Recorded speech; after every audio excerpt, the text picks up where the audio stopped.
Hindi ko kakausapin si dating hindi ko kakausapin si BBM para kay dating Pangulong Duterte dahil ang sa akin is yung ginawa nila na kidnapping ng isang Pilipino sa loob, government kidnapping ng isang Pilipino sa loob ng ating bansa. There's no going back sa ganun, ma'am.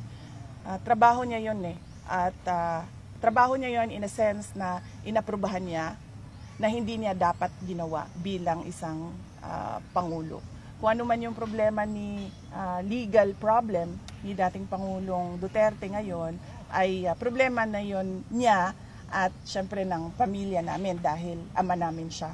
Pero for me, to go to him and request on behalf of former President Duterte, no.